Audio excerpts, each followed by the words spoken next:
Avez-vous déjà croisé un regard dans une vieille photo et senti qu'il cachait une douleur que personne n'avait jamais entendue? En 1938, à Bordeaux, une domestique posa derrière la famille qu'elle servait depuis 6 ans. 3 minutes plus tard, elle redevenait invisible. Mais des décennies plus tard, quand cette même image fut retrouvée dans un grenier, ce qu'on découvrit sur cette jeune femme bouleversa tout un pays. Son nom, Céline Moreau. Son histoire, un amour interdit, un silence de guerre et une loyauté plus forte que le temps. Restez jusqu'à la fin, car aujourd'hui, je vais vous raconter cette histoire dramatique, inspirée de notre réalité, qui nous fait réfléchir sur ce que la société préfère oublier. Avant de commencer, abonnez-vous à la chaîne, laissez un j'aime si vous croyez que certaines histoires méritent d'être racontées, et dites-moi dans les commentaires de quelle ville vous nous regardez. C'est important, car chaque histoire comme celle-ci nous rappelle qu'un simple geste peut redonner une voix à ceux qu'on a trop longtemps fait taire. Céline Moreau a souri pour la dernière fois sur une photographie en 1938, sachant que dans 3 minutes, elle devrait redevenir invisible. Cette image, retrouvée dans un grenier de Bordeaux 36 ans plus tard, allait révéler l'histoire d'une femme qui avait veillé dans l'ombre sur une famille entière et qui avait aimé en silence un jeune homme qu'elle ne pourrait jamais toucher. Si vous restez jusqu'à la fin, vous découvrirez pourquoi cette domestique, debout derrière ses maîtres, porte dans ses yeux une tristesse que même le temps n'a pas effacée. Cette photographie fut découverte en avril 1974 par François Mercier, journaliste retraité qui venait d'acheter l'ancienne demeure des Laffitte pour la restaurer. En ouvrant un coffre poussiéreux dans le grenier, il trouva un album de famille. Sur l'une des images, une scène classique de la bourgeoisie bordelaise. Le couple Laffitte et leurs 2 enfants posant dans le jardin aux colonnes blanches. Mais au fond, légèrement flou, une jeune femme aux mains croisées et au regard baissé. Ses yeux, même à travers le grain de la vieille photographie, semblaient porter un chagrin que François ne parvenait pas à ignorer. Il remarqua quelque chose d'étrange. Des traces d'humidité près de ses paupières, comme si elle avait pleuré juste avant le clic de l'appareil. Intrigué, François entreprit une recherche qui allait durer 6 mois. Dans les registres de la paroisse Saint-Michel de Limoges, il retrouva l'acte de baptême d'une certaine Céline Moreau, née le 17 mars 1914. Le recensement de 1936 mentionnait la famille Laffitte avec une domestique résidente, sans nom complet, une pratique courante à l'époque où les employés de maison n'étaient que des ombres dans les dossiers officiels.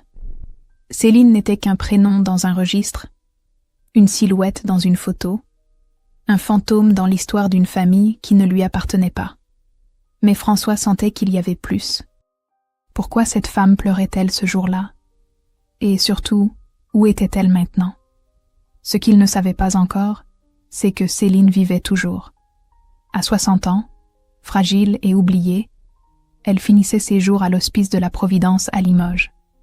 Et que derrière ce regard baissé sur la photographie se cachait un amour impossible, un sacrifice silencieux et une fidélité qui avait traversé la guerre, la honte et 34 années de lavage de drapes tachés dans une blanchisserie publique. Mais pour comprendre pourquoi Céline se tenait dans l'ombre ce jour d'août 1938, il faut remonter 6 ans plus tôt, quand une jeune fille de 18 ans franchit pour la première fois le portail en fer forgé de la demeure Laffitte, portant une valise en carton et l'espoir que cette maison serait meilleure que la précédente. 1. Céline Moreau descendit du tramway à l'arrêt-cour de Verdun avec une lettre de recommandation froissée dans sa poche. Elle avait 18 ans, des mains déjà rêches, à force de frotter des planchers depuis l'âge de 14 ans, et ce réflexe appris dans chaque demeure bourgeoise. Baisser les yeux, longer les murs, disparaître. Sa famille avait perdu ses terres en 1929 quand la crise avait frappé la campagne limousine. Des 340 000 paysans français qui perdirent tout entre 1929 et 1935, selon les données du ministère de l'Agriculture, les Moreau faisaient partie de ceux dont on n'entendrait plus jamais parler. Le père de Céline, un homme brisé qui sentait encore la terre sous ses ongles, avait pleuré le jour où il avait confié sa fille à une agence de placement. Céline se souvenait de ces mots. « Ne sois jamais un fardeau ».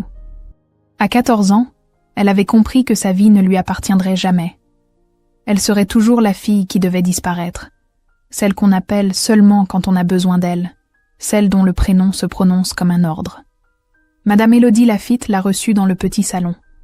Une femme élégante, au chignon strict, qui toisa Céline comme on évalue un meuble. « Vous savez lire ?» Céline hocha la tête, même si elle ne savait déchiffrer que les mots simples. « Vous savez tenir votre langue ?» Nouveau hochement. « Bien. Vous commencez demain. 6 heures du matin. Votre chambre est sous les toits. Ne faites pas de bruit. » Les Laffitte étaient une famille influente de Bordeaux. Monsieur Albert travaillait dans l'import-export de vin, et Madame Élodie consacrait son temps aux œuvres de charité, cette forme de bonté qui n'engage à rien. Ils avaient 2 enfants, Henri, 16 ans, et Marguerite, 14 ans. Céline crut qu'elle pourrait être heureuse ici. Les premiers mois furent supportables. Elle se levait avant l'aube, préparait le petit déjeuner, nettoyait les chambres, lavait le linge, cirait les parquets. Le soir, elle montait dans sa chambre minuscule sous le toit où l'été, la chaleur était insupportable et, l'hiver, le froid lui gelait les doigts. Mais elle avait un lit, elle avait à manger. C'était déjà plus que ce que son père pouvait offrir. Puis, un matin de novembre 1932, tout changea. Céline entendit des cris venant de la chambre d'Henri. Elle monta en courant et trouva le jeune homme convulsant sur le sol, bavant, les yeux révulsés. Madame Élodie était pétrifiée de terreur. « Faites quelque chose !» hurla-t-elle. Céline, qui avait vu son oncle avoir des crises similaires, sut quoi faire. Elle glissa un linge entre les dents d'Henri pour qu'il ne se morde pas la langue, le tourna sur le côté et attendit. 3 minutes qui semblèrent durer une éternité. Puis Henri s'apaisa, inconscient, épuisé. Quand le médecin arriva, il confirma ce que Madame Élodie redoutait, épilepsie. Un mot qui, en 1932, portait encore le poids de la honte. Jusqu'en 1937, les épileptiques pouvaient être internés de force en France selon les archives de l'assistance publique. Pour une famille bourgeoise, avoir un fils épileptique était une tare, un secret à enfouir. Le médecin conseilla de garder Henri à la maison, loin des regards. Et surtout, personne ne doit savoir. Personne. Ce jour-là, Madame Élodie regarda Céline avec une intensité nouvelle. « Vous allez vous occuper de lui. Vous ne direz rien. À personne. Jamais. Compris ?» Céline comprit. Elle venait de devenir la gardienne d'un secret qui la lierait à cette famille bien plus profondément qu'un simple contrat de travail. Elle venait de devenir l'ombre d'Henri Laffitte. Et dans cette ombre, sans le savoir encore, elle allait apprendre à aimer un homme qu'elle ne pourrait jamais posséder, qu'elle ne pourrait jamais embrasser, qu'elle ne pourrait jamais appeler autrement que Monsieur Henri. Les années qui suivirent transformèrent Céline en fantôme. Elle vivait dans une maison où personne ne la voyait vraiment, sauf Henri.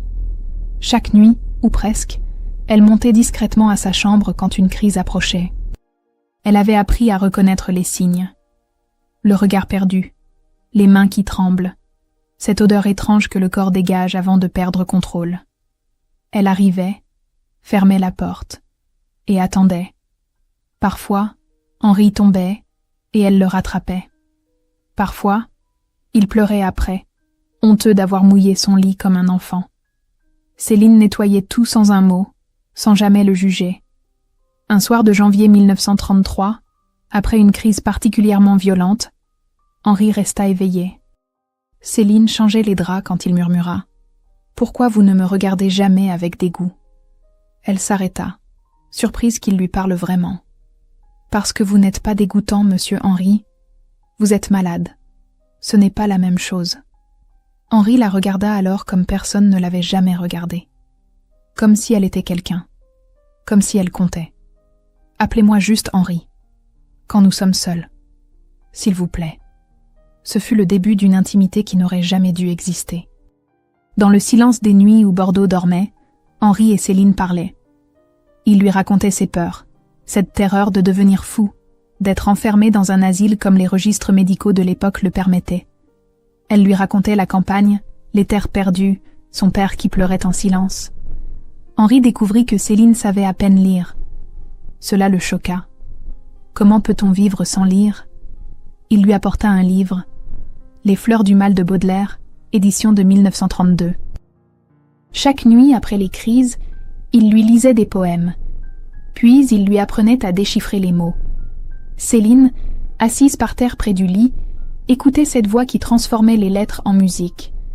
Mais Henri vivait une double vie. Le jour, il était le jeune bourgeois qui devait faire honneur à son nom. Il sortait avec des jeunes filles de bonne famille, dansait dans les bals du cours de l'intendance, souriait aux photographes. Céline le voyait partir, impeccablement vêtue, et quelque chose en elle se tordait. Une douleur qu'elle n'osait pas nommer. Le soir, quand il rentrait, il montait directement à sa chambre et parfois, elle l'entendait pleurer. Elle savait qu'il détestait cette vie de mensonge, mais qu'il n'avait pas le courage de la refuser. Un jour de mai 1935, Céline servait le thé dans le grand salon quand elle entendit Madame Élodie parler avec une amie.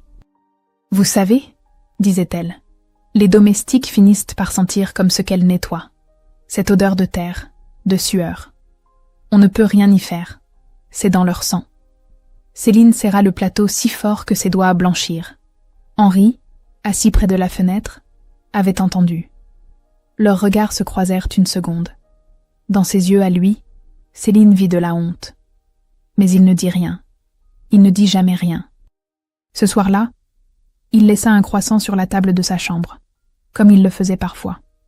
Céline comprit que c'était sa façon à lui de dire pardon. Mais elle aurait préféré qu'il ait le courage de défendre celle qui le défendait chaque nuit. Les mois passèrent. 1936. 1937.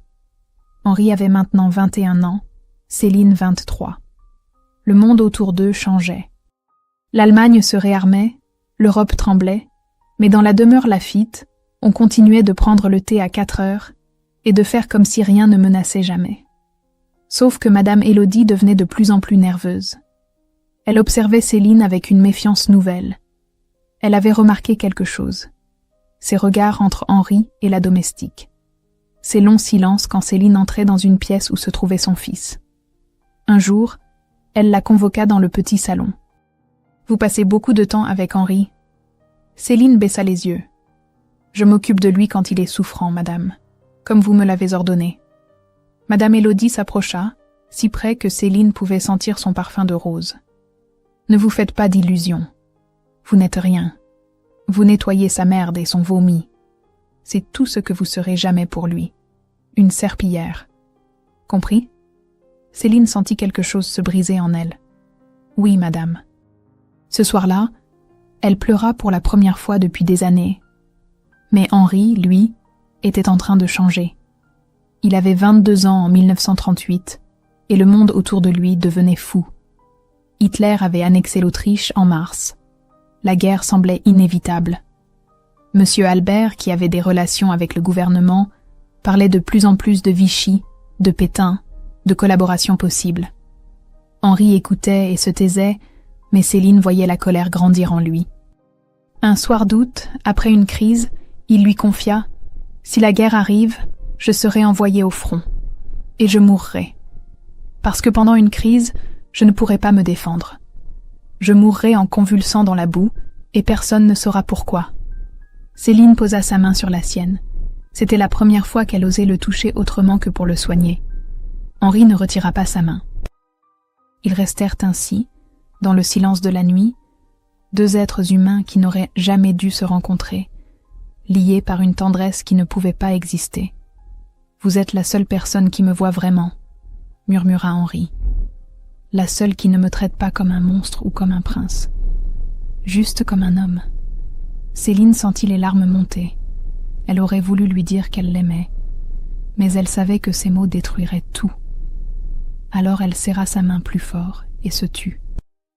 Henri l'appela alors du surnom qu'il lui donnait dans l'intimité de ses nuits. « Mon ombre douce ». Le lendemain matin, un photographe arriva.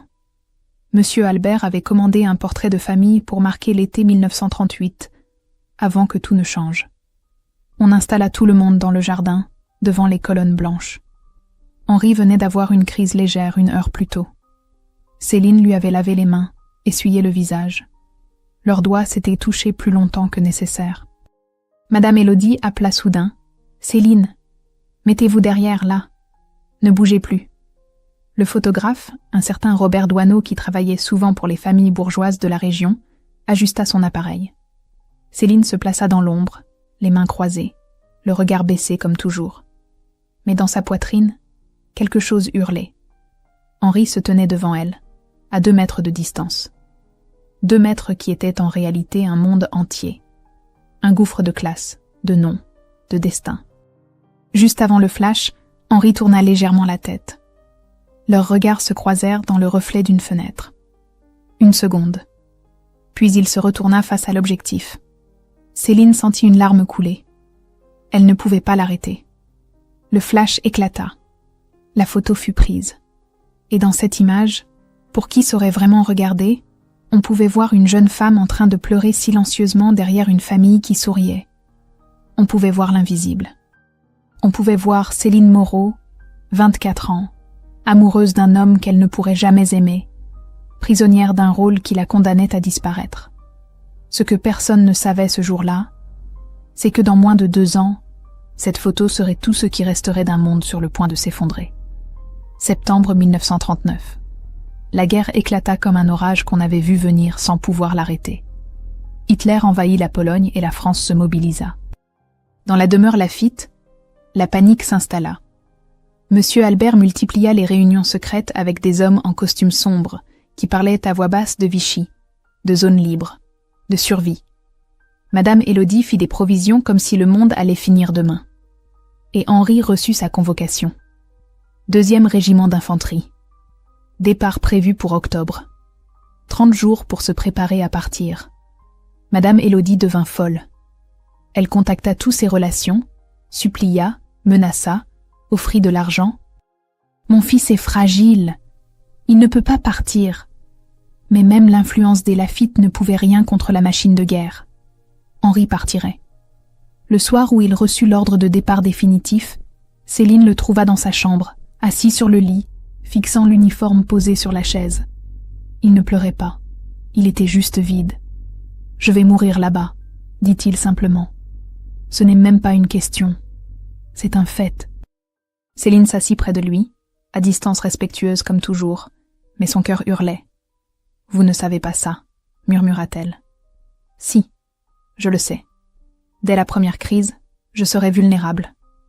Et ce sera fini. » Il tourna enfin son regard vers elle. « J'aurais voulu... » Il s'arrêta. « Quoi ?» demanda Céline, même si elle savait qu'elle ne devrait pas. « J'aurais voulu naître différent.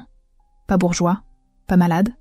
Juste quelqu'un qui aurait pu vous mériter. » Le silence qui suivit était assourdissant. Céline sentit son souffle se couper. C'était la première fois qu'Henri disait à voix haute ce qu'il taisait depuis 6 ans. « Monsieur Henri... » »« Non, » coupa-t-il. « Juste Henri. Cette nuit, au moins, appelez-moi juste Henri. » Céline ferma les yeux. « Henri, » répéta-t-elle. Et ce prénom dans sa bouche avait le goût du péché et du sacré mélangé. « Si j'avais été quelqu'un d'autre, » continua-t-il. « Si vous aviez été quelqu'un d'autre. Mais nous ne sommes pas quelqu'un d'autre. » Ils restèrent assis côte à côte, sans se toucher, séparés par un gouffre que même l'amour ne pouvait combler. Puis Henri murmura. « Vous avez été la seule vraie chose dans ma vie de mensonge. Quand je mourrai là-bas, c'est votre visage que je verrai. Pas celui de ma mère, pas celui de Marguerite. Le vôtre. » Céline se leva brusquement, terrorisée par ce qu'elle ressentait. « Je dois aller préparer le dîner, monsieur. » Elle s'enfuit comme une voleuse. Les jours suivants furent une torture. Céline devait coudre l'insigne sur l'uniforme d'Henri. Chaque point de fil était une prière qu'elle ne savait pas formuler. Madame Élodie la surveillait, le visage durci par l'angoisse. « Vous cousez trop lentement. Dépêchez-vous. » Céline cousait, les mains tremblantes, et sentait les larmes brouiller sa vue. La veille du départ, Henri demanda à la voir. Sa mère refusa d'abord, puis céda, exaspérée. 5 minutes. Pas plus. Et la porte reste ouverte. Henri lui tendit un livre. Les fleurs du mal. L'exemplaire qu'il lui avait offert en 1933, celui avec lequel il lui avait appris à lire. je veux que vous le gardiez. Mais monsieur, c'est le vôtre. Justement. » Il ouvrit la première page. Là, de son écriture élégante, il avait écrit « À celle qui veillait sur moi dans l'ombre. Henri. » Céline regarda ces mots et sut qu'elle les porterait jusqu'à sa mort. Puis Henri fit quelque chose d'impensable. Il prit sa main. Juste 3 secondes. Ses doigts serrèrent les siens, puis il la lâcha. Madame Élodie, qui observait depuis le couloir, vit ce geste. Son visage se transforma en masque de glace. Céline comprit immédiatement qu'elle venait de signer sa condamnation. Mais à cet instant, elle s'en fichait. Le lendemain, Henri partit. Céline le regarda monter dans la voiture depuis la fenêtre de la cuisine. Il ne se retourna pas. C'était octobre 1939. La drôle de guerre commençait. Les mois suivants furent étranges. La vie continuait presque normalement, mais chacun savait que c'était une illusion. En mai 1940, l'Allemagne attaqua. La France s'effondra en 6 semaines. Monsieur Albert activa ses contacts avec le gouvernement de Vichy. Les collaborateurs de Pétain garantissaient des privilèges aux familles influentes qui savaient se montrer coopératives. Les Laffitte déménagèrent vers une propriété dans le Périgord, en zone libre. Céline fut emmenée avec eux. Elle n'avait pas le choix. Dans cette nouvelle maison, Madame Élodie devint encore plus dure. Elle interdisait à Céline de parler, sauf pour répondre aux ordres. Elle la faisait travailler du matin jusqu'à tard dans la nuit. Elle cherchait à la briser. Mais Céline tenait. Elle tenait parce qu'elle attendait des nouvelles d'Henri. Chaque jour, elle espérait une lettre. Rien ne venait. Puis, un matin de mai 1940, un officier sonna à la porte. Céline ouvrit. L'homme portait une enveloppe bordée de noir. Elle sut immédiatement. Madame Élodie descendit, prit la lettre, la lut. Puis elle poussa un cri qui n'avait rien d'humain. Henri Laffitte était mort près de Verdun, le 12 mai 1940. C'est ce que disait la lettre officielle des archives militaires de Vincennes. Mort au combat pour la France. Mais Céline apprendrait bien plus tard, par un soldat qui avait servi avec lui, la vérité que la famille ne connut jamais. Henri n'était pas mort en héros face à l'ennemi. Il était mort seul dans une tente de campagne, convulsant pendant une crise épileptique, étouffé par sa propre langue parce que personne autour de lui ne savait quoi faire. Il était mort exactement comme il l'avait prédit. Vulnérable. Seul. Sans les mains de Céline pour le tenir. Quand elle entendit le cri de Madame Élodie, Céline monta dans sa chambre, ferma la porte et pleura pour la première fois depuis qu'Henri était parti. Elle pleura comme on saigne. Violemment, sans retenue. Elle serra le livre contre sa poitrine et murmura son prénom encore et encore, comme si le répéter pouvait le ramener. Cette nuit-là, elle entendit Madame Élodie hurler dans le salon. Elle brisait des objets, sanglotait, accusait le monde entier. Monsieur Albert essayait de la calmer, sans succès. Puis, 3 jours plus tard, Madame Élodie fit venir Céline. La femme avait vieilli de 10 ans en 72 heures. Ses yeux étaient rouges, son visage ravagé. Mais dans son regard, il n'y avait plus de chagrin. Il y avait de la haine. « Vous, cracha-t-elle, vous l'avez détruit. » Céline resta immobile, ne comprenant pas. « Pardon, madame ? Vous lui avez fait croire qu'il pouvait être aimé par quelqu'un comme vous. Une domestique, une moins que rien. Vous l'avez corrompu. Vous lui avez donné de l'espoir quand il n'y en avait pas. Et maintenant il est mort en pensant à vous plutôt qu'à sa famille. » Céline sentit le sol se dérober sous ses pieds. « Madame, je n'ai jamais... » « Taisez-vous » hurla Madame Élodie. « J'ai vu comment il vous regardait. J'ai vu. Et je me suis tue parce que vous étiez utile. Mais maintenant il est mort. Et vous êtes toujours là. Pourquoi ? Pourquoi vous et pas lui ? » Monsieur Albert posa une main sur l'épaule de sa femme, mais elle le repoussa. « Cette femme doit partir. Aujourd'hui. Maintenant. » Céline, hébétée, murmura « Mais où vais-je aller ? Ce n'est pas mon problème. Prenez vos affaires et partez. Si vous êtes encore ici dans 1 heure, j'appelle la police et je vous accuse de vol. » Céline monta dans sa chambre sous les toits. Elle n'avait presque rien. Une valise en carton, quelques vêtements, et le livre. Elle descendit, traversa la cuisine où les autres domestiques baissèrent les yeux, incapables de la défendre. Elle franchit le portail. Dehors, la route de terre s'étendait devant elle. C'était juin 1940. La France était occupée. Henri était mort. Et Céline Moreau, 26 ans, se retrouvait seule au monde, chassée de la seule maison où elle avait jamais compté pour quelqu'un. Elle marcha sans se retourner, serrant le livre contre son cœur. Derrière elle, une vieille voisine, Madame Blanchard, déposa discrètement un paquet de pain enveloppé dans du papier journal sur le muret. Un petit geste d'humanité dans un monde qui en manquait cruellement. Céline le prit sans un mot et continua son chemin vers nulle part. Céline arriva à Limoges en juillet 1940 avec 8 francs en poche et un livre de poèmes. Elle trouva du travail dans une blanchisserie publique de la rue du Clocher. 12 heures par jour, 6 jours par semaine, à laver les draps tachés d'inconnus dans de l'eau bouillante qui lui brûlait les mains. Le salaire était dérisoire, à peine de quoi survivre selon les données de l'INSEE sur les conditions des lavandières de cette époque. Les femmes qui travaillaient là mouraient souvent jeunes, les poumons rongés par l'humidité et les vapeurs de lessive. Mais Céline s'en fichait. Elle n'attendait plus rien de la vie. Les autres lavandières remarquèrent rapidement quelque chose d'étrange chez cette nouvelle venue. Elle ne parlait presque jamais. Mais parfois, en frottant le linge, on l'entendait murmurer. Comme si elle conversait avec quelqu'un qui n'était pas là.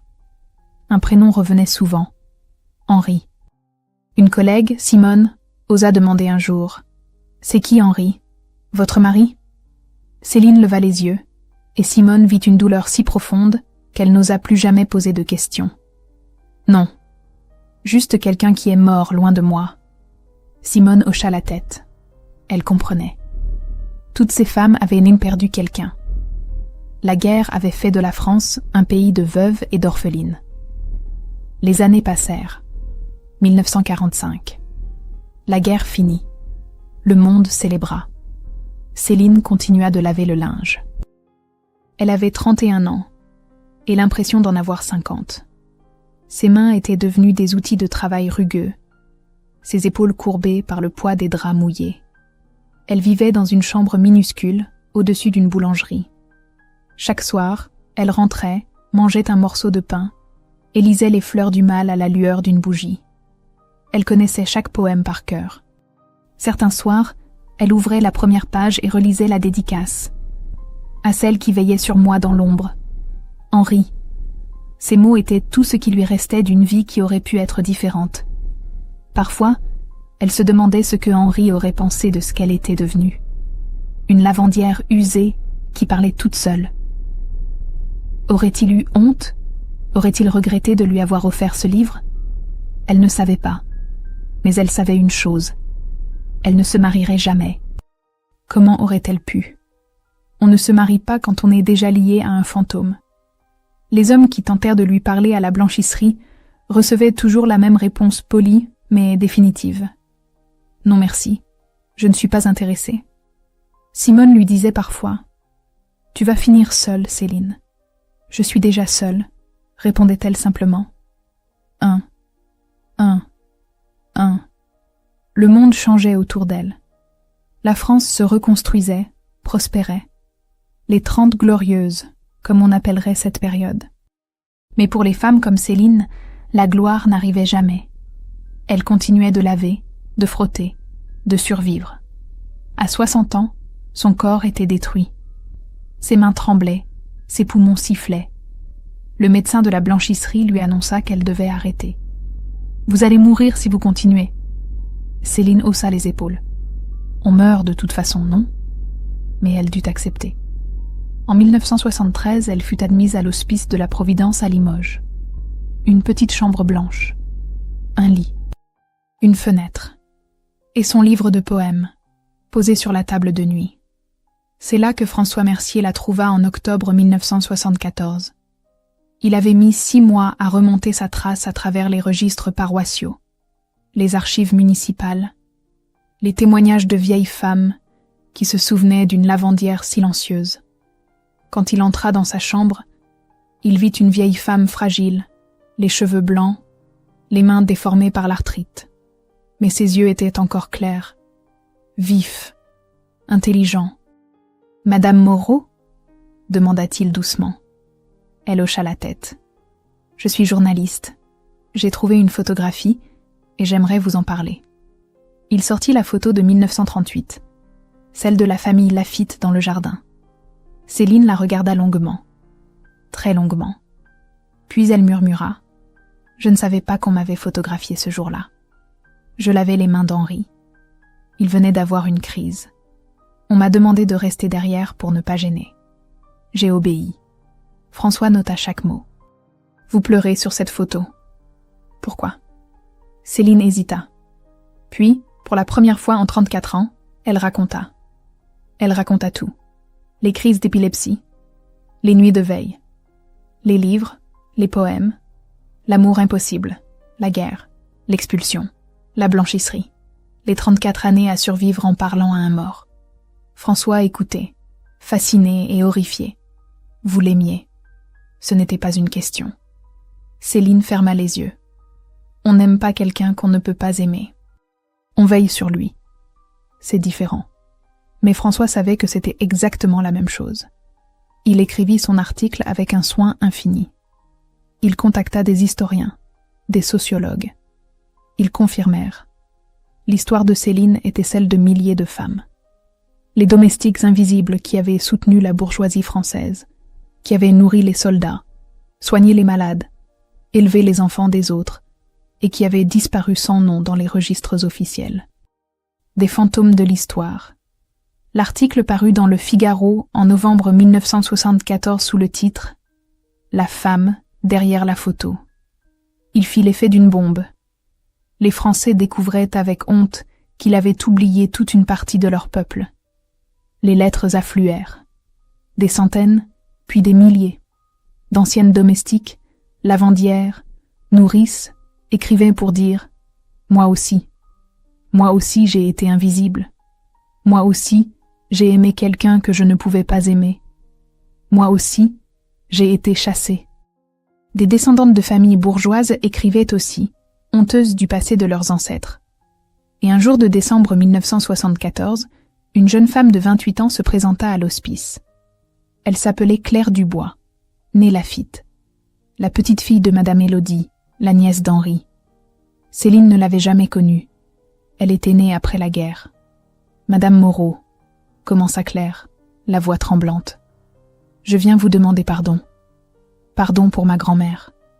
Pardon pour ce qu'elle vous a fait. » Céline regarda cette jeune femme qui portait le nom de ceux qui l'avaient brisée. Elle aurait pu lui en vouloir. Elle aurait pu la chasser. Au lieu de cela, elle sourit doucement. Votre grand-mère avait peur. Peur de perdre son fils. Peur du scandale. Peur du monde qui changeait. Je comprends la peur. Claire s'assit, les larmes aux yeux. J'ai lu l'article. J'ai compris que mon oncle Henri, qu'il vous aimait. Céline secoua la tête. Non, il ne m'aimait pas. Il m'appréciait. Ce n'est pas pareil. Mais vous l'aimiez, insista Claire. Céline ne répondit pas immédiatement. Puis elle murmura. Veiller sur quelqu'un pendant 6 ans, le voir dans ses moments les plus faibles, et ne jamais le juger. Peut-être que c'est ça, aimer. Je ne sais pas. Je n'ai jamais pu le dire à voix haute. Alors peut-être que ça ne comptait pas? Si, dit Claire fermement. Ça comptait. Plus que tout. Elle sortit quelque chose de son sac. Un vieux cadre en argent. La photo de 1938. Grand-mère l'avait gardée.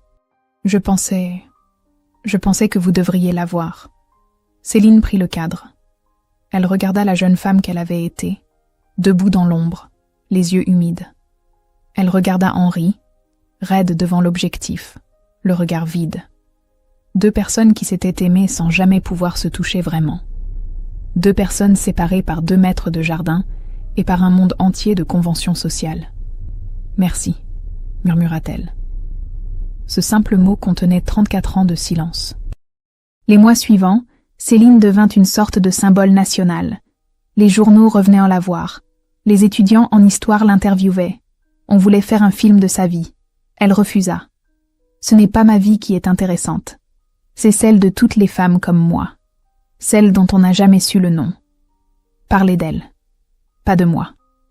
Mais Céline savait que son temps était compté. Ses poumons la trahissaient.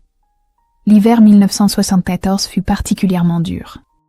En janvier 1975, elle sentit que la fin approchait.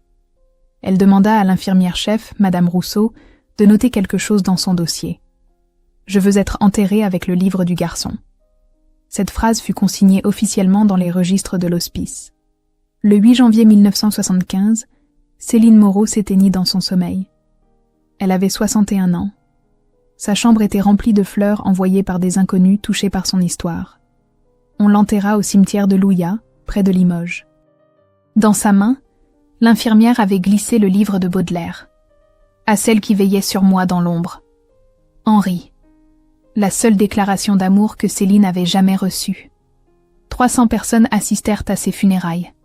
Des anciennes lavandières, des domestiques à la retraite, des étudiants, des inconnus. Claire Lafitte Dubois était au premier rang. Elle pleura pour sa grand-mère qui n'avait jamais su demander pardon, et pour cette femme qui avait pardonné sans qu'on le lui demande. Après la mort de Céline, la France se réveilla.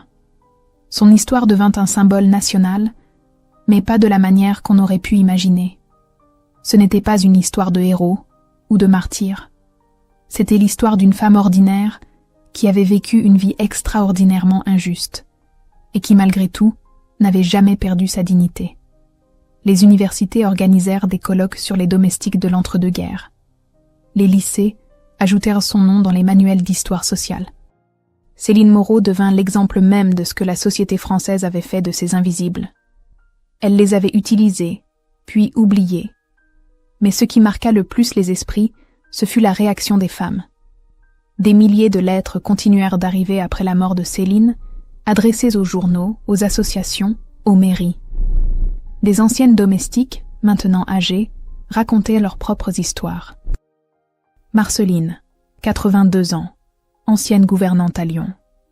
J'ai élevé les enfants d'une famille pendant 40 ans. Quand la mère est morte, ses propres enfants m'ont mise à la porte sans un merci. Je n'existais plus. Thérèse, 75 ans, ancienne cuisinière à Paris. J'ai aimé le fils de la maison. Il le savait. Mais le jour de son mariage avec une bourgeoise, on ne m'a même pas invité à la cérémonie. J'ai regardé par la fenêtre de la cuisine. Ces témoignages affluaient comme un barrage qui cède. La France découvrait que Céline n'était pas une exception. Elle était la règle. Des sociologues estimèrent qu'entre 1920 et 1960, près de 2 millions de femmes avaient travaillé comme domestiques en France.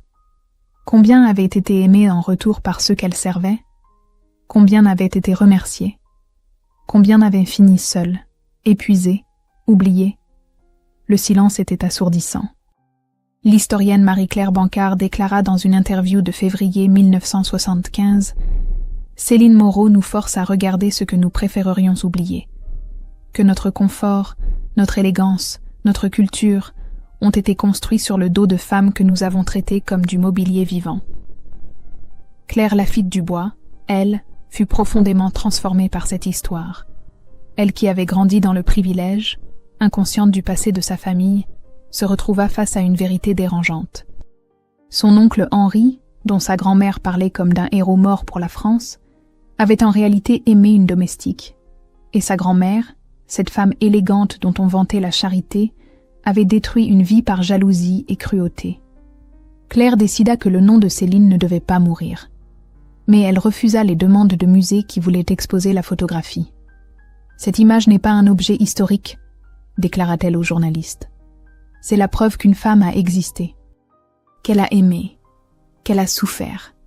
Elle ne sera pas derrière une vitre pour que les gens la regardent comme une curiosité. » La photo resta chez Claire, dans son salon, posée sur une commode en bois. Pas cachée, pas oubliée, juste là, à sa place. Chaque fois que ses propres enfants demandaient qui était cette femme dans l'ombre, Claire racontait. Elle racontait Céline. Elle racontait Henri. Elle racontait l'amour impossible et la dignité silencieuse. Elle racontait aussi la honte. Parce que cette histoire était aussi celle de sa famille, de sa grand-mère, de tous ces gens qui avaient cru que leur nom leur donnait le droit de briser d'autres vies. Et ces enfants écoutaient, troublés, comprenant que l'histoire de leur famille n'était pas aussi glorieuse qu'ils l'avaient cru. En 1980, la ville de Limoges inaugura un petit mémorial au cimetière de Louillat. Une plaque sobre, en pierre grise, avec une inscription simple.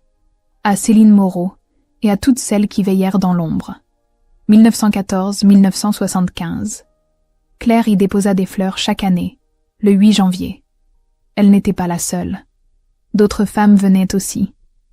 Anciennes domestiques, filles de domestiques, petites filles.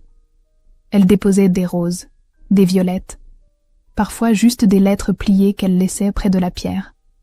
Claire en lut quelques-unes, avec permission.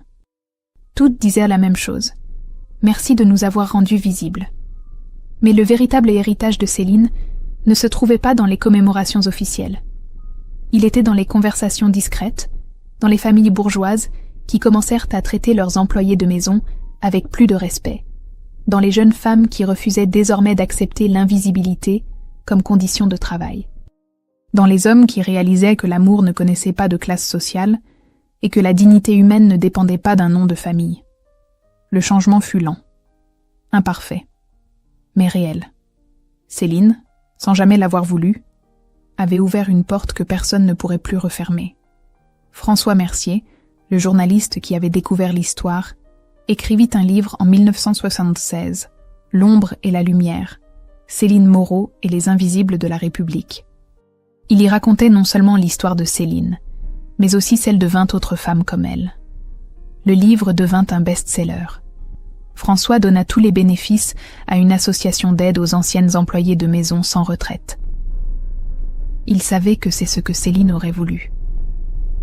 Quand on lui demanda pourquoi il avait été si touché par cette histoire, il répondit « Parce que ma propre grand-mère était domestique.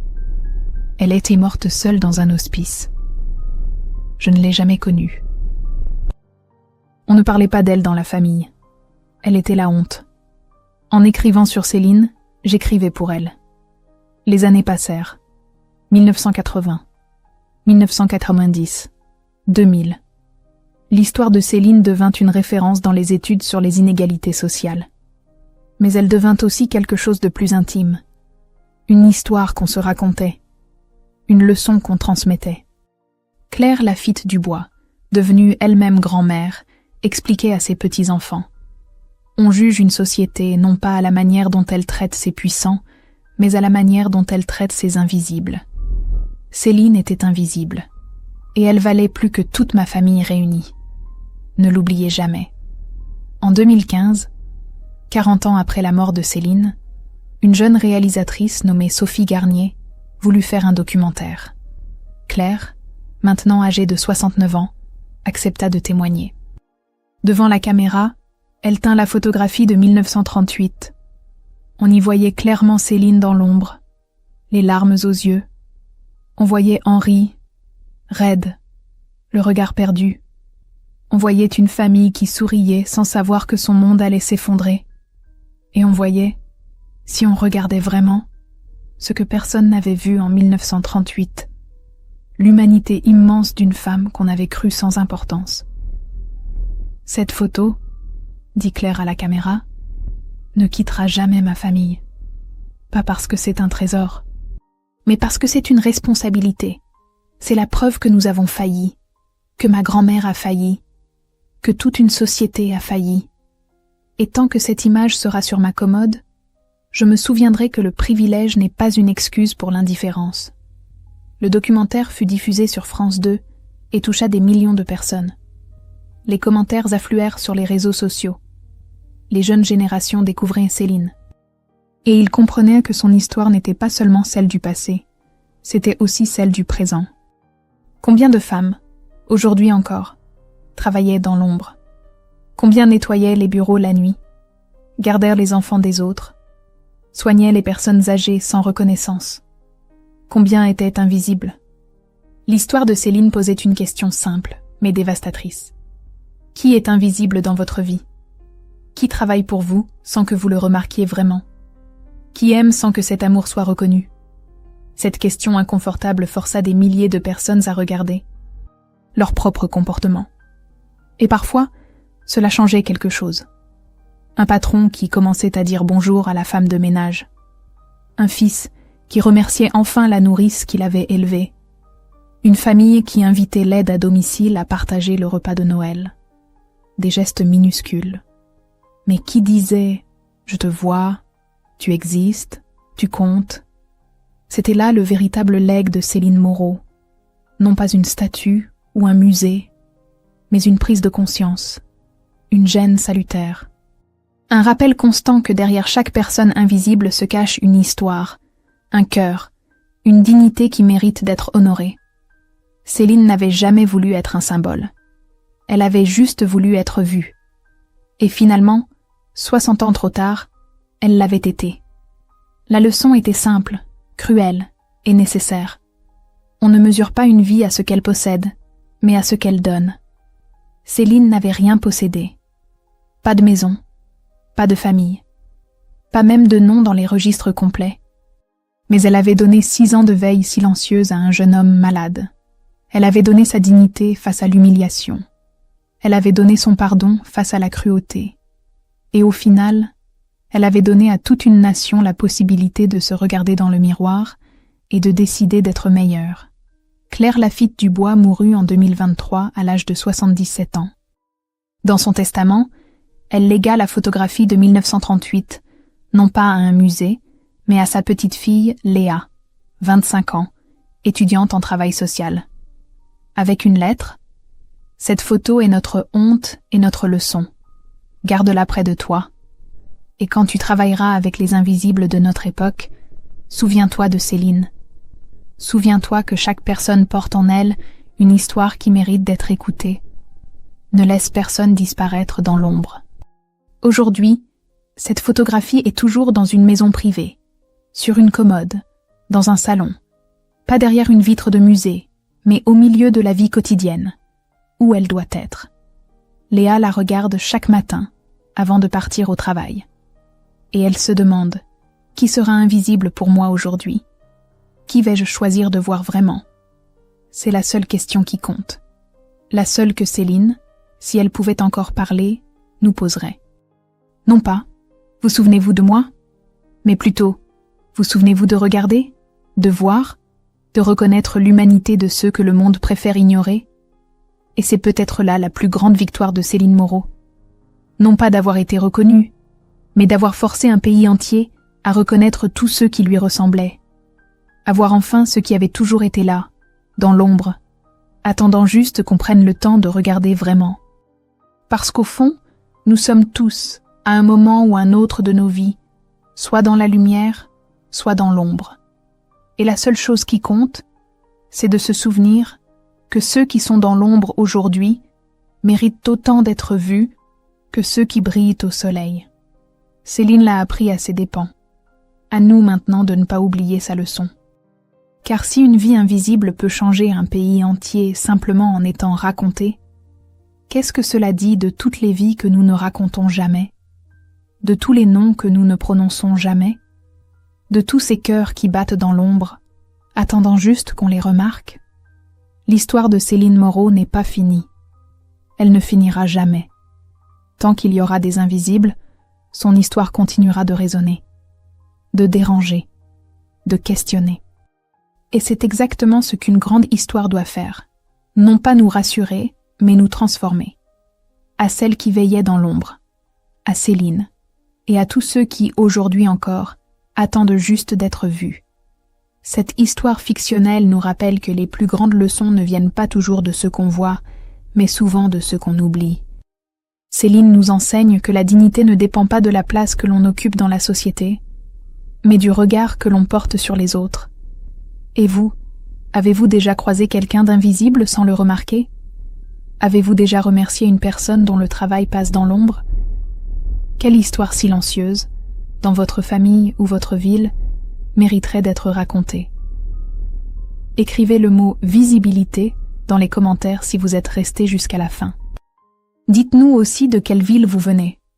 Si vous le souhaitez, partagez une histoire ancienne de vos grands-parents ou de votre région. Peut-être qu'elle inspirera nos prochaines histoires. Merci d'avoir regardé. Abonnez-vous pour découvrir d'autres récits humains. Aimez la vidéo, activez la cloche et partagez-la pour que la mémoire de ceux qu'on oublie continue de vivre.